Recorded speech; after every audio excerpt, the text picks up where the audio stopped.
أعوذ بالله من الشيطان الرجيم بسم الله الرحمن الرحيم إذا جاء نصر الله والفتح ورأيت الناس يدخلون في دين الله أفواجا فسبح بحمد ربك واستغفر إنه كان توابا. احباب کرام، ایک دفعہ محبت سے عبادت کی نیت سے بآواز بلند درود ابراہیمی پڑھ لیجئے. اللهم صل على محمد وعلى آل محمد كما صليت على إبراهيم وعلى آل إبراهيم إنك حميد مجيد. اللهم بارك على محمد وعلى آل محمد كما باركت على إبراهيم وعلى آل إبراهيم إنك حميد مجيد. سرکار دو عالم صلی اللہ علیہ وسلم کے مبارک تذکرے کے سلسلے میں گزشتہ کل تک ہم یہاں پر پہنچے تھے کہ ہجرت کا 9واں سال مکمل ہو جاتا ہے اور تبوک سے سرکار 50 دن کا یہ سفر ہوتا ہے، یعنی کہ مدینہ منورہ سے جانے اور آنے کے درمیان یہ 50 دن کا عرصہ لگتا ہے. جب سرکار وہاں پر واپس پہنچ جاتے ہیں تو یہ بالکل سال کا اینڈ ہوتا ہے. اس کے بعد 9 ہجری کے اندر کوئی اور معرکہ بھی نہیں ہوتا اور تبوک کا سفر سرکار کی زندگی کا آخری جہادی یا جنگی معرکہ ہے. آگے پر جو 10واں ہجری کا جو سال آتا ہے، اس سال کو عام الوفود کا سال کہا جاتا ہے کہ مختلف قسم کے قبائل کے اندر سے کچھ وفد آئے تھے سرکار کے پاس اور دعوت اسلام کی بنیاد پر ان تک دین کی بات پہنچ گئی تھی اور وہ سرکار کے پاس آ کر دائرہ اسلام کے اندر داخل ہو جاتے ہیں. ویسے تو قریش کا جو معاملہ تھا وہ یہ تھا کہ جتنے بھی قبائل تھے عرب کے، ان سب کی نظریں قریش کی طرف لگی ہوئی تھی اور قریش کو مذہبی اعتبار سے ایک بنیادی حیثیت حاصل تھی، چونکہ وہ بیت اللہ کے مجاور تھے اور حضرت ابراہیم کے ذریعے سے حضرت اسماعیل کی نسل میں سے تھے اور ان کی فہم، فراست، ان کی شجاعت، بہادری کا بھی پوری دنیا کے اندر چرچا تھا. اس بنیاد پر جب سرکار نے اعلان نبوت فرمایا اور قریش کی طرف سے مخالفت ہوئی تو ارد گرد کے جتنے بھی قبائل تھے، چونکہ مذہبی لحاظ سے وہ قریش کو بڑا مانتے تھے، اس بنیاد پر ان کی نگاہیں قریش پر لگی ہوئی تھیں کہ قریش کیا کرتے ہیں، قریش سرکار سے کس اعتبار سے نمٹتے ہیں. چنانچہ جب مکہ فتح ہو گیا اس سے پہلے بھی جو قریش کے جوان تھے انہوں نے سرکار کا کلمہ پڑھا. ان کے جو بوڑھے تھے یا جو پرانے لوگ تھے انہوں نے انکار کیا تھا، لیکن جب مکہ فتح ہو جاتا ہے تو جتنے بھی بوڑھے وغیرہ ہیں وہ سارے کے سارے بھی کلمہ پڑھ کر دائرہ اسلام کے اندر داخل ہو جاتے ہیں. نتیجتاً قریش کی دیکھا دیکھی ارد گرد کے قبائل نے بھی اب اسی میں خیر سمجھی کہ اسلام قبول کر لیا جائے. چنانچہ فتح مکہ کے بعد قبائل عرب کے مختلف وفود آنا شروع ہوئے، پھر 9 ہجری کے اندر بھی آئے ہیں اور پھر 10 ہجری کے اندر بھی آئے ہیں. چنانچہ ان 3 سالوں کے اندر تقریباً بعض حضرات نے کہا کہ 68 اور بعض نے کہا کہ 70 وفود سرکار کی مجلس کے اندر یا سرکار کے دربار میں آئے ہیں اور انہوں نے آ کر باقاعدہ سرکار کے سامنے اپنے آپ کو جھکایا اور اسلام کو قبول کیا ہے. چنانچہ ان میں سے ایک پہلا وفد جو آیا تھا اس کو حوازن کا وفد کہا جاتا ہے. حنین کے میدان کے اندر میں نے آپ کو بتلایا تھا کہ جب حنین کے اوپر صحابہ کرام نے حملہ کیا تو وہ لوگ اپنے اموال کو چھوڑ کر بھاگ گئے تھے اور ان کی قیدی اور ان کے جتنے بھی مویشی وغیرہ تھے وہ مسلمانوں کے قبضے میں آ گئے تھے. سرکار نے حکم دیا تھا کہ مقام جعرانہ میں مال غنیمت کو جمع کیا جائے اور مسعود غفاری کو نگران بنا کر سرکار خود طائف کی طرف چلے گئے تھے، چونکہ حنین کے اندر جو ان کا جو سردار تھا مالک ابن عوف، یہ وہاں سے بھاگ کر طائف کے اندر آ گئے تھے. سرکار وہاں چلے گئے، وہاں پر 15-20 دن اس طریقے سے محاصرے کے اندر لگا اور پھر جب وہاں سے واپس آئے سرکار جعرانہ کے اندر، اس کے بعد آ کر مال غنیمت کو تقسیم کیا. تو یہ پہلا وفد حوازن کا آیا تھا سرکار کے بعد، جس میں 9 بندے تھے اور ان کا جو سردار تھا زہیر ابن سرد، اس نے کھڑے ہو کر تقریر کی تھی اور کہا کہ یا رسول اللہ، ہم جس قبیلے کے لوگ ہیں اس قبیلے کے اندر آپ کے رضائی چچا ہیں، آپ کے رضائی خالائیں ہیں اور آپ کے رضائی پھپھیاں ہیں. یہ وہ خواتین ہیں کہ جنہوں نے آپ کو کندھے پر اٹھایا تھا، گود میں کھلایا تھا. اگر ہم غسانی کو یا منذر کو اگر اس طریقے سے دودھ پلاتے وہ ہمارے ساتھ ایسا نہ کرتا. آپ پر احسان کر دیجئے اور ہمارے اموال ہمیں واپس کر دیجئے. سرکار نے جواب دیا کہ بھائی میں نے آپ لوگوں کا انتظار کیا تھا لیکن آپ لوگوں نے آنے میں تاخیر کر دی، مال غنیمت تقسیم ہو چکا ہے۔ اب معاملہ یہ ہے کہ دو چیزوں میں سے ایک چیز کو اختیار کر لو، یا تو مال چاہیے تو ہم مال کا مطالبہ کرو، اور اگر تمہیں بیوی بچے چاہیے تو ان کا مطالبہ کر لو۔ انہوں نے کہا کہ بھئی مال تو دوبارہ مل جائے گا، ایسا کر لیں کہ ہمیں بیوی بچے جو ہمارے آپ کی قید میں ہیں وہ واپس کر دیے جائیں۔ سرکار نے فرمایا چونکہ مال غنیمت تقسیم ہو چکا ہے تو میں اپنا حصہ اور اپنے خاندان کا حصہ تمہیں واپس کرنے کے لیے تیار ہوں۔ ظہر کی نماز کے بعد آپ نے کھڑے ہو کر تقریر کرنی ہے اور مسلمانوں کو متوجہ کرنا، میں تمہارے حق میں سفارشی بنوں گا۔ چنانچہ ظہر کے بعد حسب معمول تقریر ہوئی، ان لوگوں نے احسان مند اور احسان کے بارے میں انہوں نے بیان کیا، سرکار نے ان کی سفارش کی، تمام صحابہ کرام نے ان کے قیدیوں کو چھوڑنے کا اعلان کر دیا۔ صرف چند 3-4 بندے تھے جنہوں نے واپسی سے انکار کیا، تو سرکار نے فرمایا آپ ان کو ان کا مال واپس کر دیں، جب کوئی اور مال غنیمت آئے گا تو میں آپ کو معاوضہ اور بدل دے دوں گا۔ چنانچہ اسی کے اندر قیدیوں کے اندر جو سرکار کی رضائی بہن تھی شیمہ، وہ بھی آئی تھیں، وہ سرکار کے سامنے آئیں، اور اس کی بنیاد پر بھی جو معاملات تھے وہ حنین کے اندر میں نے آپ کے سامنے بیان کیے۔ تو یہ پہلا وفد تھا جو فتح مکہ کے بعد سرکار کی خدمت میں آیا۔ یہاں کے جو لوگ بھاگ گئے تھے، میں نے آپ کو بتلایا تھا کہ یہ قبیلہ حوازن اور ثقیف، یہ الگ الگ قبائل تھے اور بہت بڑے جنگجو اور بہادر لوگ تھے۔ تو جو بنو ثقیف کا قبیلہ تھا، تو اب یہ لوگ بھی سرکار کے پاس دائرہ اسلام میں داخل ہونے کے لیے آئے تھے۔ میں نے آپ کو بتلایا تھا کہ ثقیف کے جو سردار تھے ان کا نام تھا عروہ بن مسعود ثقفی، وہ جب یہ جنگ ہو رہی تھی وہ موجود نہیں تھے، چنانچہ پیچھے والوں نے مشاورت کر کے مالک ابن عوف کو اپنا بڑا بنا لیا تھا۔ عروہ ابن مسعود ثقفی باہر تھے اور پیچھے سے حملہ ہو گیا تھا۔ چنانچہ حملے کے بعد جب ان کو شکست کا سامنا کرنا پڑا، عروہ ابن مسعود ثقفی سفر سے جب واپس آئے تو وہ گھر پر نہیں آئے مکہ مکرمہ، بلکہ وہ مدینہ منورہ سرکار کی خدمت میں دائرہ اسلام قبول کرنے کے لیے پہنچ جاتے ہیں۔ وہاں پہنچ کر انہوں نے اسلام قبول کیا، اللہ کے نبی علیہ الصلوۃ والسلام سے واپسی کی اجازت مانگی تو سرکار نے فرمایا کہ جائیے۔ تو عروہ بن مسعود نے کہا کہ میں دعوت دوں گا جا کر، کہا کہ آپ کو تکلیفات کا سامنا کرنا پڑے گا۔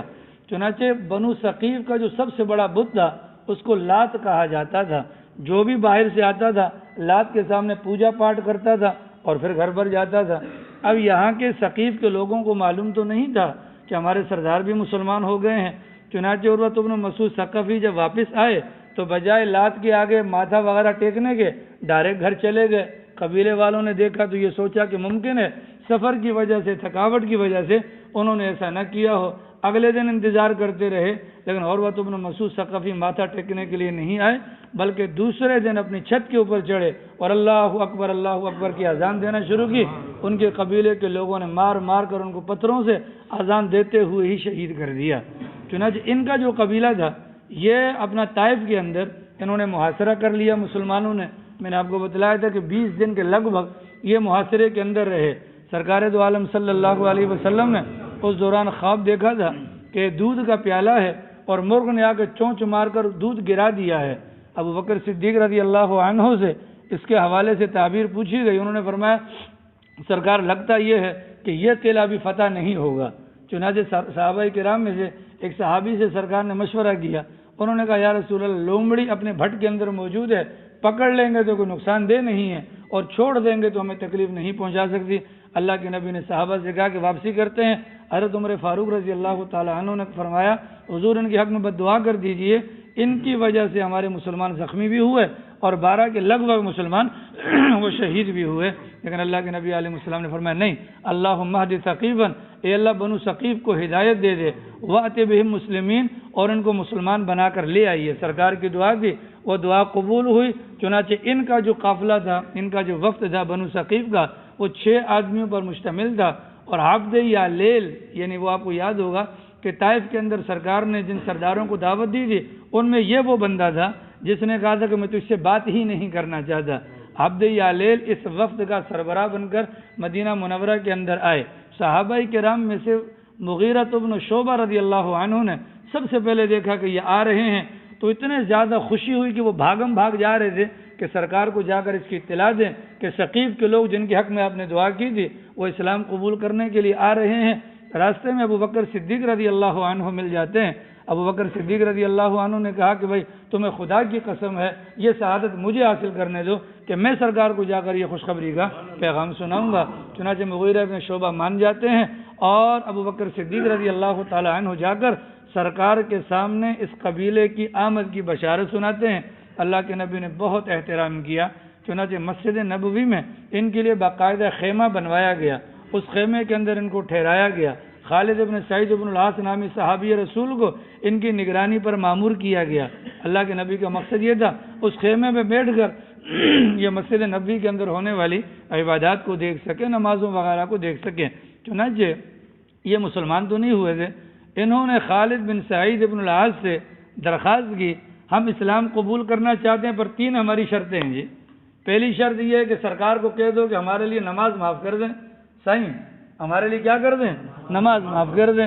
دوسری شرط ہماری یہ ہے کہ ہمارا جو بڑا بت ہے نا لات، اس لات والے بت کو 3 سال تک نہ توڑا جائے، کیونکہ ہماری عورتیں اور ہمارے بچے اس کے دیوانے ہیں، اگر توڑا جائے گا ان کا دل ٹوٹ جائے گا۔ اور تیسری شرط یہ ہے اگر بت کو توڑنا ہی ہے تو ہمارے بندوں میں سے کوئی بندہ نہ توڑے بلکہ باہر کا کوئی بندہ جا کر توڑ دے۔ سرکار کے سامنے شرائط رکھی گئی، سرکار نے فرمایا پہلی والی دونوں شرائط یعنی کہ نماز معاف کر دی جائے اور لات کو نہ توڑا جائے، یہ تو قطعاً ناقابل قبول ہیں۔ سرکار نے فرمایا کہ اس دین کے اندر کوئی خیر نہیں جس دین کے اندر نماز نہیں۔ اور تیسری بات سرکار نے فرمایا یہ ہو سکتا ہے کہ تمہارے قبیلے کا بندہ بت کو نہ توڑے، اس کے لیے لازم ہے کہ آپ سارے کے سارے اسلام قبول کر لیں۔ چنانچہ سب نے اسلام قبول کیا۔ سرکار نے انہی میں سے جو سب سے کم عمر تھے، عثمان نامی ایک صحابی تھے، ان کو امیر مقرر کر دیا گیا۔ یہاں سے سرکار نے 2 بندے، ایک مغیرہ بن شعبہ اور ایک ابو سفیان کو بھجوایا، آپ لوگ جائیں اور جا کر بت کو توڑ دیں۔ ابو سفیان کسی وجہ سے لیٹ ہو گئے اور مغیرہ بن شعبہ گئے اور جا کے جب لات کو مارا ایک ہی تو فوراً ان کے قبیلے کی عورتیں ننگے پاؤں ننگے سر ساری کی ساری روتے ہوئے جمع ہو گئیں۔ جب دوسرا اس کے اوپر ضرب لگی نا، اس کے پیٹ کے اندر سے ہیرے اور جواہرات اور طرح طرح کا خزانہ نکلا۔ چنانچہ اس خزانے کے ذریعے سے اس قبیلے کے سردار عروۃ بن مسعود ثقفی اور ان کے بھتیجے کا نام غالباً قرب بن الاسود تھا، اس کا قرضہ ادا کیا گیا۔ باقی مال جو بچ گیا اس کو لا کر سرکار کی خدمت کے اندر پیش کیا گیا۔ اللہ کے نبی نے اس پر اللہ کا شکر ادا کیا۔ انہی دونوں کے اندر یمامہ سے بنو حنیفہ نامی قبیلے کے لوگ بھی آئے، ان میں مسلمہ کذاب بھی تھا۔ باقی قبیلے کے لوگ سرکار سے ملاقات کے لیے حجرہ رسول پر گئے ہیں، لیکن یہ بدبخت مدینہ کے باہر ٹھہر گیا۔ خود سرکار چل کر اس کے بعد تشریف لے کر گئے۔ اللہ کے نبی علیہ الصلوۃ والسلام نے جا کر دین کی دعوت دی تو مسلمہ کذاب کہنے لگا کہ بھائی اگر آپ اپنے بعد میرے لیے خلافت کا پروانہ لکھ دیں کہ آپ کے بعد میں خلیفہ بنوں گا تو میں اسلام قبول کر لیتا ہوں۔ سرکار کے ہاتھ میں کھجور کی چھڑی تھی۔ سرکار نے فرمایا اس امر خلافت کے متعلق اگر تو مجھ سے اس چھڑی جتنی بھی چیز کا مطالبہ کرے گا تو میں نہیں دوں گا۔ اور پھر سرکار نے فرمایا مجھے لگتا ہے تو وہی ہے جو مجھے خواب کے اندر دکھلایا گیا تھا۔ سرکار نے خواب دیکھا تھا کہ خواب کے اندر سرکار کو 2 کنگن سونے کے پہنائے گئے یا لوہے کے پہنائے گئے۔ سرکار کو بڑا عجیب سا لگا اور سرکار نے پھونک ماری تھی تو پھونک مارنے سے وہ دونوں اڑ گئے تھے۔ سرکار نے صبح اس کی تعبیر یہ بتلائی تھی کہ 2 جھوٹے مدعیان نبوت پیدا ہوں گے، ایک اسود عنسی تھا اور دوسرا مسلمہ کذاب تھا۔ اسود عنسی سرکار کے زمانے میں واصل جہنم ہوتا ہے اور مسلمہ کذاب جو ہے وہ ابو بکر صدیق رضی اللہ تعالی عنہ کے زمانے میں یمامہ کی جنگ میں حضرت وحشی بن الحرب کے ہاتھوں اسی نیزے سے جس حضرت حمزہ کو شہید کیا گیا تھا اسی نیزے سے اس کو بھی قتل کر دیا جاتا ہے۔ چنانچہ وحشی بن حرب فرمایا کرتے تھے کہ اسی نیزے سے میں نے خیر الناس یعنی بہترین انسان کو قتل کیا تھا اور اسی نیزے سے شر الناس یعنی بدترین انسان کو بھی میں نے قتل کیا ہے۔ تو یہ قبیلے والے بھی آئے تھے۔ اسی سال نجران کے عیسائیوں کا ایک وفد بھی آیا تھا سرکار کے بعد اور انہوں نے بھی آ کر اللہ کے نبی کا امتحان لیا۔ امتحان کیا تھا؟ اللہ کے نبی علیہ الصلوۃ والسلام کے سامنے ان کا آنے کا یا بیان کرنے کا مقصد یہ تھا حضرت عیسیٰ اللہ کے بیٹے ہیں۔ اللہ کے نبی علیہ الصلوۃ والسلام نے سوالات کے ان کے جوابات دیے، نتیجتاً وہ سمجھ گئے کہ یہ واقعتاً نبی مرسل ہیں۔ انہوں نے دعوت کو بھی سمجھ لیا لیکن اس کے باوجود وہ ایمان نہیں لائے۔ چنانچہ اس زمانے میں ایک مباہلے کی صورت ہوتی تھی۔ مباہلے کی صورت یہ ہوتی تھی کہ جب دونوں فریق اگر حق پر نہ آئیں یا حق واضح نہ ہو رہا ہو تو معاملہ اللہ کے سپرد کر دیں۔ چنانچہ اس کو مباہلہ کہا جاتا ہے۔ سرکار نے فرمایا کہ ٹھیک ہے بھائی مباہلہ کر لیتے ہیں۔ معاملہ اللہ کے روبرو چھوڑ دیتے ہیں۔ اگر تم لوگ حق پر ہو تم بھی آ جاؤ میدان میں، اگر ہم حق پر ہیں تو ہم بھی آ جائیں گے۔ مباہلے کے اندر اللہ کے نبی علیہ الصلوۃ والسلام نے اپنے گھر میں سے حضرت علی کو بلایا، حضرت حسن کو بلایا، حضرت حسین کو بلایا، حضرت فاطمہ الزہرا رضی اللہ عنہا کو بلایا اور ان کو مباہلے کی دعوت دی، آؤ میدان میں اللہ کے روبرو معاملہ کرتے ہیں۔ اب جب عیسائیوں نے دیکھا نورانی چہروں کو، وہ ڈر گئے اور سرکار سے کہا کہ ہمیں سوچنے کا وقت دیا جائے۔ اللہ کے نبی نے وقت دے دیا۔ وقت دینے کے بعد انہوں نے مشورہ کیا کہ دیکھو میری قوم کے لوگوں، معاملہ یہ ہے کہ تم جانتے ہو کہ یہ نبی مرسل برحق ہے اور یہ نورانی چہرے ایسے نورانی چہرے ہیں، ان نورانی چہروں کو تو دیکھ کر پہاڑ بھی اپنی جگہ سے ٹل جائیں، ہم کہاں سے بچ پائیں گے۔ یاد رکھو یہ اللہ کا نبی ہے اور اللہ کے نبی سے جس کسی نے بھی مباہلہ کیا ہے اس نے شکست کا منہ ہی کھایا ہے، تو کیا کریں جی، بہتر ہے کہ صلح کر لو۔ چنانچہ نجران کے لوگوں نے اسلام تو قبول نہیں کیا لیکن سرکار سے سالانہ طور پر جزیہ وغیرہ دینا منظور کر لیا۔ اس طریقے سے کرتے کرتے تقریباً جو ہے وہ 70 کے لگ بگ وفود جو ہیں وہ سرکار دو عالم صلی اللہ علیہ وسلم کی مبارک خدمت میں آئے ہیں اور انہوں نے آ کر اپنے آزار پیش کیے، کوئی توبہ کر کے مسلمان ہوئے اور کسی نے مسلمانوں کے ماتحت رہ کر زندگی گزارنا منظور کر لیا۔ یہ ہجرت کا 10واں سال تھا۔ آپ کو یاد ہوگا کہ میں نے آپ کو بتلایا تھا کہ غار حرا کے اندر جو پہلی وحی آئی تھی، اقرأ بسم ربک الذی خلق خلق الانسان من علق اقرأ وربک الاکرم الذی علم بالقلم، یہ 5 آیات کے نزول کے بعد کچھ عرصے کے لیے وحی کا دروازہ بند ہو گیا تھا، جس کو فترت کا زمانہ یا انقطاع وحی کا زمانہ کہا جاتا ہے۔ پھر سرکار دو عالم صلی اللہ علیہ وسلم گھر پر آرام فرما رہے تھے چادر کے اندر لپٹے ہوئے، تو قرآن کریم کی آیات یا ایھا المدثر، ایک چادر کے اندر لپٹ کر سونے والے، قم فانذر، اٹھیے اور لوگوں کو ڈرائیے۔ تو یہ مبارک سفر سرکار کا جو شروع ہوا تھا، اب اس سفر کے اندر سرکار آگے بڑھے یہاں تک کہ 20 سال سے اوپر کا عرصہ لگا دیا تھا۔ اب اللہ تعالیٰ کو یہ منظور ہوا کہ سرکار نے جو دعوت کے میدان کے اندر جو مشقتیں اور جو قربانیاں وغیرہ برداشت کی ہیں، اب اپنی آنکھوں سے اس کے ثمرات دیکھ لیں۔ چنانچہ اس کے ہجرت کے 10ویں سال میں ذی قعدہ کا مہینہ ختم ہونے میں 4 دن باقی تھے، اللہ کے نبی علیہ الصلوۃ والسلام نے حکم دیا کہ بھئی حج کے لیے روانہ ہونا ہے۔ حج کا حکم 9 ہجری میں آیا تھا، لیکن میں نے آپ کو بتلایا تھا اس سال سرکار خود تشریف لے کر نہ گئے۔ وجہ یہ تھی کہ مہینوں کے اندر گڑبڑ کر دی گئی تھی۔ اس بنیاد پر لوگوں کو مسائل حج سکھلانے اور مہینوں کی ترتیب کو صحیح کرنے کے لیے پہلے سال میں سیدنا ابو بکر صدیق رضی اللہ تعالی عنہ کو بھجوایا گیا امیر حج بنا کر۔ ہجرت کے 10ویں سال جب سرکار نے اعلان کیا، یہ دن تھا ہفتے کا، اللہ کے نبی علیہ الصلوۃ والسلام نے اعلان کیا تو سارے کے سارے صحابہ کرام تیار ہو گئے۔ چنانچہ خود بھی اللہ کے نبی علیہ الصلوۃ والسلام نے تیاری فرمائی، ہفتے کا دن تھا اور حضور نے باقاعدہ داڑھی کے اندر تیل لگایا، سرکار نے اپنے سر مبارک کے اندر تیل لگایا اور ان کو کنگھی کی گئی، باقاعدہ چادر اپنا اوڑی اور تہمت باندھا، اور جو قربانی کے جانور تھے ان کے گلوں کے اندر پٹکا وغیرہ جو لٹکاتے تھے وہ لٹکایا گیا، اور ہفتے کے دن سرکار دو عالم صلی اللہ علیہ وسلم مدینہ منورہ سے نکلتے ہیں۔ عصر سے پہلے مقام ذوالحلیفہ پر پہنچتے ہیں، کیونکہ مسافر بن گئے تھے، اس بنیاد پر عصر کی نماز 4 کے بجائے 2 پڑھی، اس کے بعد وہیں پر ٹھہرے، مغرب کی نماز سرکار نے، عشاء کی نماز سرکار نے، پھر رات وہیں پر گزاری، فجر کی نماز سرکار نے وہیں پر پڑھی، اور فجر کی نماز کے بعد سرکار نے عام مسلمانوں کے اندر اعلان فرمایا کہ رات کو میرے پروردگار کی طرف سے کسی بتانے والے نے مجھے بتلایا ہے یہ مبارک وادی ہے، یہاں پر نماز پڑھو اور احرام میں عمرہ ہے، مطلب حج کے اندر عمرہ ہے، یہ الفاظ سرکار نے ارشاد فرمائے۔ پھر اس کے بعد ظہر کی نماز سے پہلے سرکار دو عالم صلی اللہ علیہ وسلم نے غسل وغیرہ فرمایا، اور احرام کے لیے جو غسل کیا جاتا ہے، اور اس کے بعد غسل فرمانے کے بعد اما عائشہ صدیقہ رضی اللہ عنہا نے سرکار کے بدن مبارک پر زریرہ مشک اور دیگر جو خوشبوئیں وغیرہ تھی وہ سرکار کے جسم پر لگائیں، اور خوشبو اتنی زیادہ تھی کہ سرکار کی مانگ مبارک میں باقاعدہ وہ نظر آتی تھی۔ پھر سرکار نے ظہر کی نماز پڑھائی ہے ذوالحلیفہ کے مقام پر 2 رکعت، پھر مصلی پر بیٹھے ہی احرام باندھا ہے، اور احرام باندھ کر حج اور عمرے کی نیت کر لی ہے۔ سنیے، حج کی 3 اقسام ہوتی ہیں۔ ایک حج کی قسم یہ ہوتی ہے انسان یہاں سے جاتا ہے کہ یار میں حج کرنے کے لیے جا رہا ہوں، اس کو حج افراد کہا جاتا ہے۔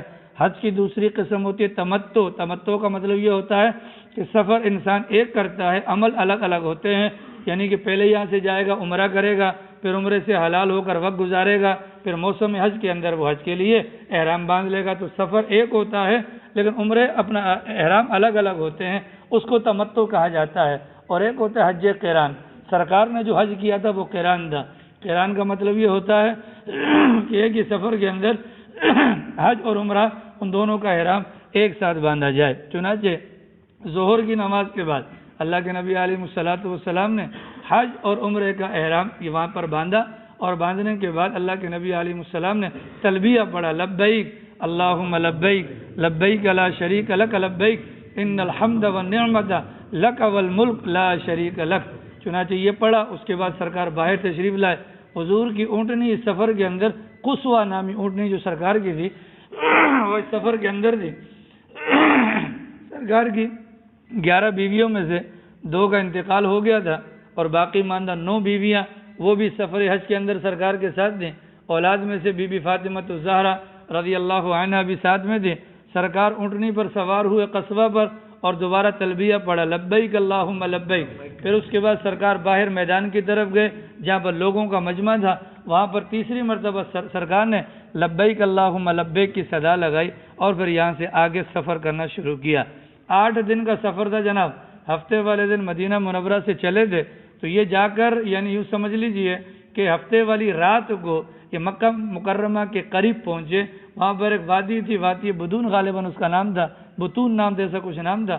اس وادی کے اندر سرکار نے پڑاؤ ڈالا، رات گزاری، اور فجر کی نماز کے بعد سرکار نے غسل کیا، اور پھر اتوار والے دن ذی الحج کی 4 تاریخ تھی، صبح کے وقت میں سرکار مکہ مکرمہ کے اندر داخل ہوتے ہیں۔ سرکار نے اندر جانے کے ساتھ ہی سب سے پہلے طواف کیا، چونکہ عمرے کا احرام بھی ہے تو پہلے تو عمرہ کرنا ہے۔ چنانچہ سرکار نے طواف کیا، طواف کرنے کے بعد صفا اور مروہ پر تشریف لے گئے اور وہاں پر 7 چکر طواف کے اپنا جس کو بولتے ہیں سعی کہا جاتا ہے وہ فرمائے، اور اس کے بعد باقی صحابہ کرام سے فرمایا کہ چونکہ میں قربانی کے جانور ساتھ لے کر آیا ہوں تو میں تو حج کے مکمل ہونے تک حلال نہیں ہو سکتا۔ آپ لوگوں میں سے جو حضرات ایسے ہیں کہ جو قربانی کے جانور نہیں لے کر آئے، اگر وہ حلال ہونا چاہیں تو وہ حلال ہو جائیں۔ چنانچہ حضرات صحابہ کرام حلال ہو جاتے ہیں۔ اللہ کے نبی صفا مروہ کی پہاڑی پر وہ عمل کرنے کے بعد ایک بالائی جگہ تھی مقام حجون، وہاں پر تشریف لے جاتے ہیں اور پھر وہاں پر قیام فرماتے ہیں۔ یہ ذی الحج کا 4 تاریخ تھی۔ چنانچہ 5، 6، 7 یہ 3 دن سرکار رہے، لیکن اوپر سے نیچے کعبۃ اللہ کا طواف کرنے کے لیے نہیں آئے۔ اس کی بنیادی وجہ یہ لکھی علماء نے کہ سرکار کو معلوم تھا اگر میں طواف کے لیے جاؤں گا تو لوگ بھی آئیں گے تو طواف کرنے والوں کو تکلیف نہ ہو، اس بنیاد پر سرکار نیچے نہیں اترے۔ پھر آگے چل کر ذی الحج کی 8 تاریخ آتی ہے جس کو یوم الترویہ کہا جاتا ہے۔ 8 تاریخ کو حجاج کرام مکہ مکرمہ میں فجر پڑھتے ہیں اور اس کے بعد مینا کی طرف روانہ ہو جاتے ہیں۔ سرکار 4 تاریخ کو اوپر گئے تھے اور اس کے بعد 8 تاریخ کو نیچے تشریف لے کر آئے اور فجر کی نماز پڑھی ہے، اور اس کے بعد اب چونکہ آگے افعال حج شروع کرنے ہیں تو سرکار نے پھر وہاں پر طواف کیا ہے اور سرکار پھر یہاں سے تشریف لے کر گئے ہیں مینا کے اندر۔ مکہ مکرمہ اور عرفات یہ بڑی بڑی جگہوں کے نام ہمارے ذہن میں ہیں، تو ذرا ذہن میں رہے کہ مکہ مکرمہ سے مینا تک 3 میل کا سفر ہے، پھر مینا سے مزدلفہ تک 3 میل کا سفر ہے، پھر مزدلفہ سے عرفات تک 3 میل کا سفر ہے۔ گویا کہ بیت اللہ شریف سے عرفات تک کا جو سفر ہے کہ 9 میل کا بنتا ہے۔ سرکار یہاں سے تشریف لے کر جاتے ہیں مکہ مکرمہ سے مینا کے اندر، تو مینا کے اندر ظہر کی نماز ہوتی ہے، عصر کی نماز ہوتی ہے، مغرب، عشاء اور فجر کی نماز بھی سرکار مینا کے اندر پڑھتے ہیں۔ فجر کی نماز کے بعد جب سورج طلوع ہو جاتا ہے اس کے بعد سرکار یہاں سے آگے عرفات کی طرف روانہ ہوتے ہیں۔ عرفات کے میدان میں پہنچنے سے قبل سرکار کے لیے اپنا نمیرہ نامی ایک جگہ تھی جہاں پر آج کل مسجد ہے، سرکار کے لیے قبہ بنایا جاتا ہے۔ سرکار اس قبے کے اندر جا کر تشریف فرما ہوتے ہیں۔ اس کے بعد جب سورج ڈھل جاتا ہے یعنی کہ جب زوال کا وقت ہو جاتا ہے پھر سرکار میدان عرفات کے اندر تشریف لے کر جاتے ہیں، اور دائیں بائیں سرکار کے 1,24,000 یا 1,44,000 کا انسانوں کا ٹھاٹھے مارتا سمندر موجود تھا۔ اس موقع پر سرکار دو عالم صلی اللہ علیہ وسلم نے لوگوں کے درمیان میں خطبہ ارشاد فرمایا ہے جس کو خطبہ حجۃ الوداع کا نام دیا جاتا ہے۔ سرکار نے فرمایا اے لوگوں میری بات سن لو، میں جانتا نہیں ہوں لیکن شاید اس سال کے بعد اگلے سال اس جگہ پر ہماری تمہاری ملاقات نہ ہو سکے۔ سرکار دو عالم صلی اللہ علیہ وسلم نے فرمایا، اے لوگو، تم میں سے ہر ایک کا مال، اس کی عزت اور آبرو ایک دوسرے پر ایسے ہی حرام ہے جیسا کہ یہ مہینہ حرام ہے، یہ جگہ حرام ہے اور یہ شہر حرام ہے، یہ دن حرام ہے، ایسی ایک دوسرے کے اوپر حرام ہے۔ پھر سرکار نے فرمایا کہ زمانہ جاہلیت کی جتنی بھی رسمیں تھیں، جتنا بھی معاملات تھے، ان سب کو میں نے میرے پاؤں کے نیچے رون دیا گیا ہے۔ زمانہ جاہلیت کے جتنے بھی خون تھے، ان میں سے سب سے پہلا خون جو ہمارے خونوں میں سے ہے وہ ربیعہ بن الحارث کا بیٹا، جو بنو سعد کے قبیلے کے اندر دودھ پی رہا تھا، جس کو بنو حذیل کے لوگوں نے قتل کر ڈالا تھا، میں اس خون کو معاف کرتا ہوں۔ آج کے بعد تمام سودی معاملات باطل ہیں، لغو ہیں، اور میں اپنے خاندان میں سے سب سے پہلے عباس بن عبد المطلب کا خون، اب سود جو ہے اس کو باطل اور لغو قرار دیتا ہوں۔ اس کے بعد سرکار نے فرمایا کہ لوگوں، عورتوں کے بارے میں اللہ سے ڈرنا، کیونکہ تم نے اس کو اللہ کی امانت کے ساتھ لیا ہے اور اللہ کے کلمے کے ساتھ ان کو اپنے لیے حلال کیا ہے۔ اگر وہ تمہارے بستر پر ایسے بندے کو لے کر آئیں جو تمہیں ناگوار ہو تو تم اس کو مار سکتے ہو، لیکن مارنے میں بھی سختی مت کرنا، ان کے ساتھ معروف اور بھلے طریقے سے رہنا۔ اس کے بعد سرکار دو عالم صلی اللہ علیہ وسلم نے فرمایا کہ لوگو، میں آخری نبی ہوں، میرے بعد نبی کوئی نہیں، تم آخری امت ہو، تمہارے بعد کوئی امت نہیں، لہذا اپنے پروردگار کی عبادت کرنا، نمازیں ادا کرنا، رمضان کے روزے رکھنا، خوشی خوشی اللہ کے نام پر زکوٰۃ دیتے رہنا، اللہ کے گھر کا حج کرنا، امر بالمعروف اور نہی عن المنکر کرنا۔ اور اس کے بعد سرکار نے فرمایا کہ تم سے میرے بارے میں پوچھا جائے گا، بتلاؤ میرے بارے میں کیا کہو گے؟ تو لوگوں نے کہا یا رسول اللہ، ہم گواہی دیں گے کہ آپ نے اللہ کا پیغام پہنچا دیا، نہ صرف پہنچا دیا بلکہ پہنچانے کا حق بھی ادا کر دیا۔ سرکار نے اللہ رب العالمین کو گواہ بنا کر پھر انگلی کا اشارہ فرمایا کہ خدائے تو گواہ رہنا۔ 3 مرتبہ سرکار نے یہ کلمات ارشاد فرمائے۔ جب یہ کلمات ارشاد فرمائے تو یہ خطبہ ختم ہو گیا، اللہ کی طرف سے آیت کریمہ نازل ہوئی، الیوم اکملت لکم دینکم واتممت علیکم نعمتی ورضیت لکم الاسلام دینا۔ آج کے دن آپ پر آپ کا دین مکمل کر دیا، آپ کے لیے آپ کے اوپر نعمت مکمل کر دی گئی اور آپ کے لیے دین اسلام کو پسند کیا گیا۔ حضرت عمر فاروق رضی اللہ تعالیٰ عنہ نے سنا اور وہ رو پڑے۔ لوگوں نے پوچھا رونے کی وجہ کیا ہے؟ فرمایا ہر کمال کو زوال ہے۔ اس آیت کے نزول کا اشارہ اس بات کی طرف ہے، اب سرکار کے دنیا میں رہنے کا وقت تھوڑا ہے، اب سرکار کے جانے کا وقت آ گیا ہے۔ چنانچہ خطبے سے فارغ ہونے کے بعد حضرت بلال رضی اللہ تعالیٰ عنہ نے اذان دی اور اقامت کہی۔ چنانچہ ظہر کی نماز پڑھی گئی اور اس کے بعد پھر فوراً عصر کی نماز پڑھی گئی۔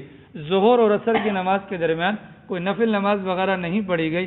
ایک اذان جو کہی گئی، اس کے بعد اقامت، ظہر کی نماز، دوبارہ اقامت، پھر عصر کی نماز پڑھی گئی۔ اس کے بعد اللہ کے نبی علیہ الصلوۃ والسلام اپنی سواری پر سوار ہو کر قبلہ رو ہو کر دعاؤں کے اندر مشغول ہو جاتے ہیں، جس کو وقوف عرفہ یا وہ جو دعاؤں کا جو موقع ہوتا ہے، اس موقع پر سرکار نے دعائیں مانگنا شروع کی۔ دعائیں مانگتے رہے یہاں تک کہ سورج غروب ہونے کے قریب ہوا۔ وہ ٹکیا جو ہوتی ہے زردی والی، وہ بالکل بے نور رہ گئی تھی، یہاں تک کہ جیسے وہ غائب ہوتی ہے۔ سرکار اپنی سواری پر اپنے پیچھے حضرت اسامہ کو بٹھا کر فوراً یہاں سے مزدلفہ کی طرف تشریف لے جاتے ہیں۔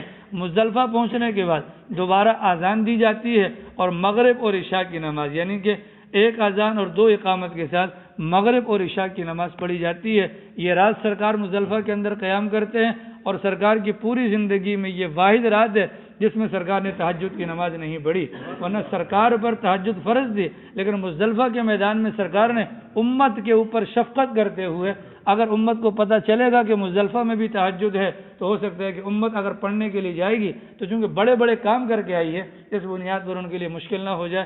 سرکار نے مزدلفہ کی رات پورا رات آرام فرمایا۔ صبح فجر کی نماز پڑھی سرکار نے۔ فجر کی نماز کے بعد چونکہ اندھیرے کے اندر نماز پڑھی گئی تھی، اس بنیاد پر نماز سے فارغ ہونے کے بعد اجالا جب تک خوب نہیں ہوا، مشعر حرام کی طرف کھڑے ہو کر سرکار نے دعائیں مانگنا شروع کی۔ اس کے بعد جب سورج نکلنے سے پہلے سرکار یہاں سے مینا کے میدان کے اندر تشریف لے کر آتے ہیں اور وہاں پہنچنے کے بعد اپنے ہاتھ مبارک سے 63 اونٹوں کی قربانی کرتے ہیں۔ چنانچہ جو اونٹ سرکار کے لیے لائے جاتے تھے اس کی ترتیب یہ ہوتی تھی کہ 5 اونٹ آگے کر دیے جاتے تھے۔ ان 5 اونٹوں کی یہ کیفیت ہوتی تھی، ہر ایک اونٹ اپنی گردن سرکار کے قریب کرتا تھا کہ پہلے میں سرکار کے ہاتھ سے ذبح ہو جاؤں۔ چنانچہ اس طریقے سے 63 اونٹ ذبح کیے جاتے ہیں۔ باقی ماندہ 37 اونٹ حضرت علی المرتضیٰ رضی اللہ تعالی عنہ کے ہاتھوں قربان کیے جاتے ہیں۔ حضرت علی کو سرکار نے اپنی قربانی کے اندر شامل فرمایا۔ جب قربانی کا عمل مکمل ہو جاتا ہے، سرکار نے فرمایا کہ تمام کے تمام اونٹوں کے گوشت میں سے تھوڑا تھوڑا کر ہانڈیوں میں پکایا جائے۔ اس کو پکایا گیا، سرکار نے اس کا شوربہ استعمال کیا۔ ابھی حلال نہیں ہوئے تھے، سرکار نے اپنا بال مبارک منڈوائے اور بالوں کو حضرات صحابہ کرام کے درمیان بطور تبرک کے سرکار نے اپنا تقسیم فرمایا۔ چنانچہ وہ بال تقسیم ہوتے ہیں، سرکار یہاں سے واپس تشریف لے کر جاتے ہیں اپنا مکہ مکرمہ کا دوبارہ طواف کیا جاتا ہے۔ اس کو طواف افاضہ کہا جاتا ہے۔ یہاں سے فارغ ہو کر سرکار سامنے زمزم کے کنویں پر جاتے ہیں۔ بنو عباس والے، بنو عبد المطلب والے لوگ وہاں پر کنویں پر پانی کھینچ کر حاجیوں کو پلا رہے تھے۔ سرکار دو عالم صلی اللہ علیہ وسلم نے ان سے پانی لیا، پیا، ہاتھ منہ دھویا اور باقی ماندہ پانی اٹھا کر زمزم کے کنویں کے اندر پھینکوا دیا گیا۔ اس کے بعد سرکار دو عالم صلی اللہ علیہ وسلم واپس حرم پاک کے اندر آتے ہیں۔ چاشت کا وقت ہوتا ہے، سرکار نے دوبارہ دوسرا خطبہ بھی ارشاد فرمایا۔ اس کے اندر بھی وہی مضمون تھا جو گزشتہ کل والے خطبے کے اندر مضمون تھا۔ پھر اس کے بعد سرکار دو عالم صلی اللہ علیہ وسلم واپس چلے جاتے ہیں اور واپس جانے کے بعد مینا کے اپنا واپس چلے جاتے ہیں اور اس کے بعد جا کر جو ایام تشریق کے جو دیگر اعمال وغیرہ ہیں، اس سے پہلے میں بھول گیا کہ جب وہ اپنا مینا کے اندر آ رہے تھے تو پہلے کنکریاں مارنی ہوتی ہیں۔ سرکار پہلے کنکریاں مار کر تشریف لائے تھے، اس کے بعد قربانی کا عمل ہوا تھا، اس کے بعد حلق کا عمل ہوا تھا، اس کے بعد طواف والا عمل ہوا تھا۔ پھر واپس سرکار تشریف لے کر جاتے ہیں مینا کے اندر اور ایام تشریق کے جو باقی ماندہ ایام ہیں وہ وہیں پر سرکار گزارتے ہیں۔ اور وہاں پر رہنے کا مقصد یہ تھا کہ تاکہ لوگوں کو اسلامی حج کا طریقہ کار سکھلا دیا جائے۔ وہ طریقہ کار ان کو سکھلاتے بھی ہیں اور ملت ابراہیمی کے جتنے بھی مسائل ہیں اس پر خود عمل پیرا ہو کر لوگوں کے لیے ایک نمونے کی کیفیت بھی پیدا ہوتی ہے۔ چنانچہ یہ سارے معاملات کرنے کے بعد سرکار دو عالم صلی اللہ علیہ وسلم جب یہ ایام تشریق ختم ہو جاتے ہیں تو 13 ذی الحج کو سرکار وہاں سے نکلتے ہیں اور وادی ابطح کے اندر خیف بنی کنانہ کے اندر سرکار پڑاؤ ڈالتے ہیں۔ ظہر، عصر، مغرب، عشاء کی نماز پڑھ کر تھوڑی دیر آرام کرتے ہیں اور رات کو سرکار مکہ مکرمہ جاتے ہیں اور مکہ مکرمہ جا کر طواف وداع جس کو کہا جاتا ہے وہ کرنے کے بعد سرکار وہاں سے مدینہ منورہ کی طرف روانہ ہو جاتے ہیں اور ذی الحجہ کے بالکل اینڈ کے اندر سرکار مدینہ منورہ کے اندر واپس تشریف لے کر جاتے ہیں۔ تو یہ سرکار کا پہلا اور آخری حج تھا۔ اس بارے میں علماء کا اختلاف ہے کہ نبوت سے پہلے سرکار نے حج کیے یا نہیں کیے۔ اکابر علماء کا یہی کہنا ہے کہ ہر سال سرکار حج کیا کرتے تھے۔ بعض حضرات نے کہا ہے کہ 2 یا 3 بھی کیے، لیکن بہرحال نبوت کے بعد انتقال سے پہلے سرکار نے 4 مرتبہ عمرہ کیا ہے اور 1 مرتبہ حج کیا ہے۔ یہ سرکار کا پہلا اور آخری حج تھا۔ جب یہاں سے واپس جاتے ہیں تو ذی الحج کا بالکل اینڈ ہوتا ہے۔ آگے چل کر محرم، صفر اور ربیع الاول کے اندر سرکار کی زندگی کے آخری ایام شروع ہو جاتے ہیں۔ اس کی تفصیلات کو انشاءاللہ کل بیان کیا جائے گا۔ اجمعین۔